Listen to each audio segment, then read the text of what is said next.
नमस्कार। आज हम बात करेंगे भारत की उस जबरदस्त दौड़ की जो वो अपनी ऊर्जा जरूरतों को पूरा करने के लिए लगा रहा है। देखिए, ये कहानी सिर्फ बिजली के खंभों या पावर प्लांट्स की नहीं है, नहीं।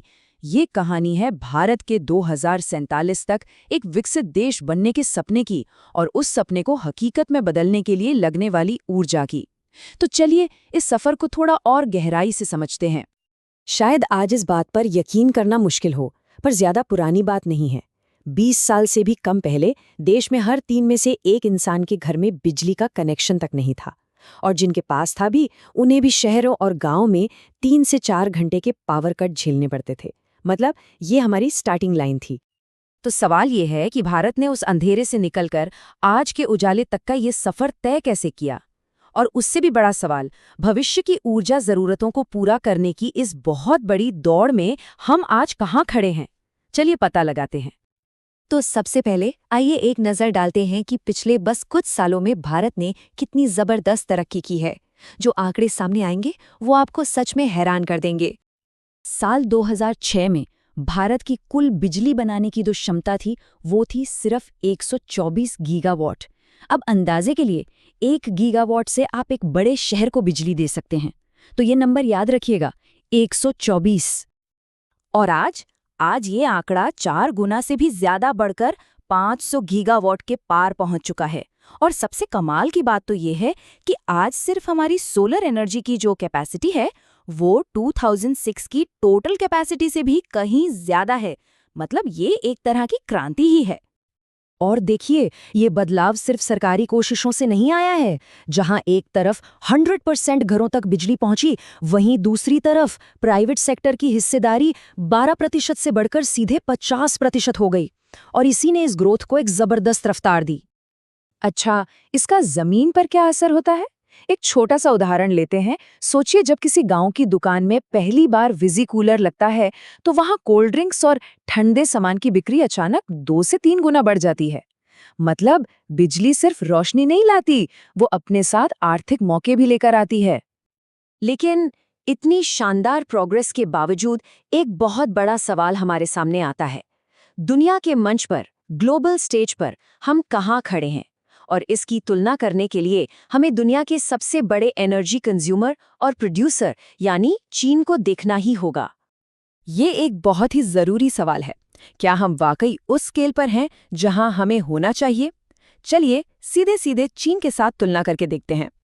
और यहां आकर आंकड़े चौंका देते हैं।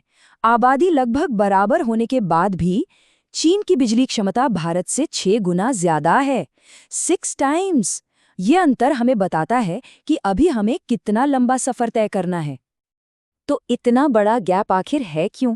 इसका जवाब इस बात में छिपा है कि दोनों देश अपनी एनर्जी इस्तेमाल कैसे करते हैं।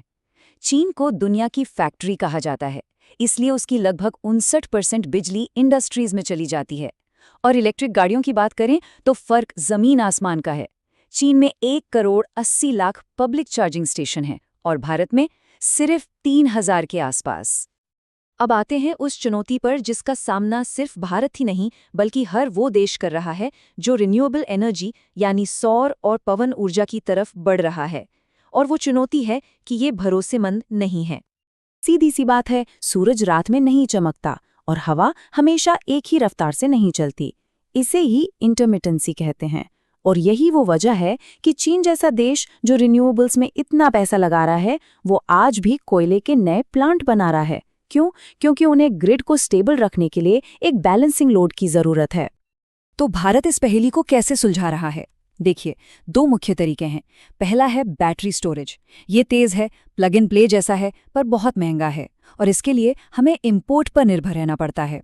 और दूसरा है पम्प्ड स्टोरेज हाइड्रो। यह एक पुरानी जांची परखी टेक्नोलॉजी है। इसमें जब बिजली सस्ती होती है तो पानी को ऊपर पंप किया जाता है और जब जरूरत होती है तो उसे नीचे गिराकर टरबाइन से बिजली बनाई जाती है। इसमें इंपोर्ट की जरूरत नहीं, पर एक प्लांट बनाने में 3 से 5 साल लग जाते हैं।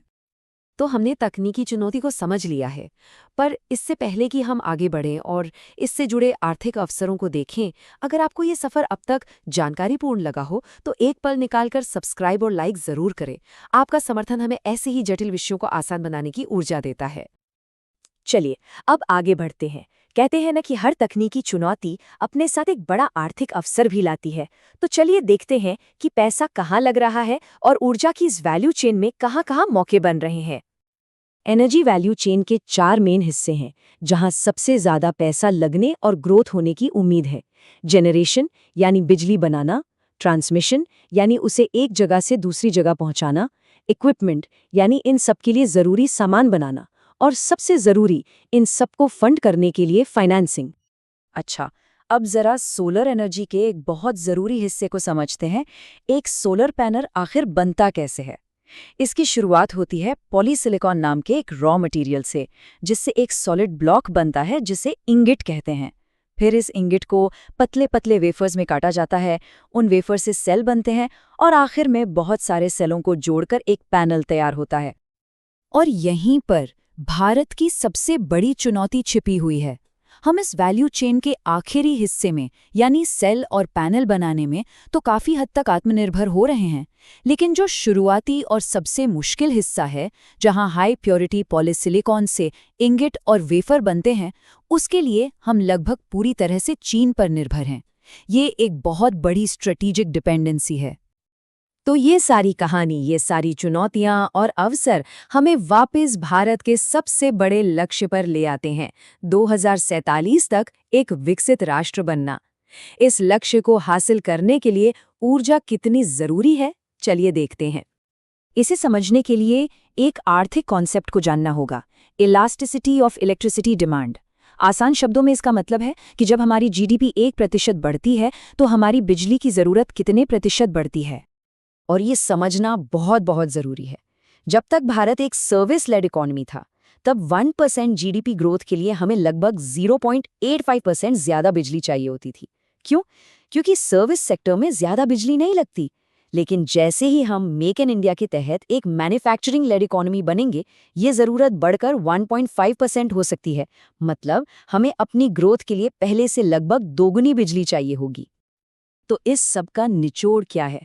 इसका मतलब यह है कि अनुमानों के मुताबिक 2047 के विकसित भारत को पावर देने के लिए हमें 3000 गीगावाट की बिजली क्षमता चाहिए होगी।